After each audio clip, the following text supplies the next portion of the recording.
कोणत्या पिकाला डबल नळी टाकली पाहिजे ठिबकची, असा प्रश्न सातत्याने शेतकरी बांधवांकडून विचारण्यात येतो।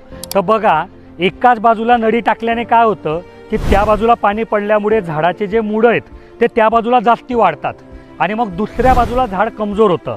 पण हा विषय जे रेग्युलर क्रॉप आहे, ऊस, तुमचं कपाशी, भाजीपाला, त्याला येत नाही, कारण त्याचं आयुष्य तेवढं नसतं की त्याला जास्ती फटका बसेल। पण केळी किंवा फळझाडांना हा विषय येतो। तर त्यांना डबल नळी टाकल्याने काय होतं की त्यांचे जे मुळं आहे ते दोघी बाजूला सारखे वाढतात, कारण दोघी बाजूला पाणी पडत असतं, तर ते दोघी बाजूने मजबूत होतं। जेव्हा वादळ वगैरे येतं ना, तेव्हा असं झाड शक्यतो पडत नाही।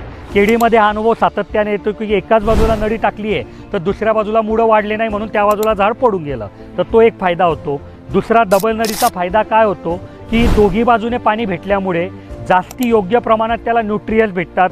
दोघी बाजू मातीमध्ये जे न्यूट्रियन्स आहे ते सोबत घेतल्यामुळे त्यांची वाढ विकास चांगली होते। तर डबल नळीचा हा फायदा होतो, पण 101% खर्चिक उपाय आहे, म्हणून बरेच शेतकरी फक्त मोठ्या पिकांकरता डबल नळी वापरतात। तुमचं रेग्युलर क्रॉप असेल तर सिंगल नळी पुरते। ही माहिती तुम्हाला कशी वाटली कमेंटमध्ये सांगा।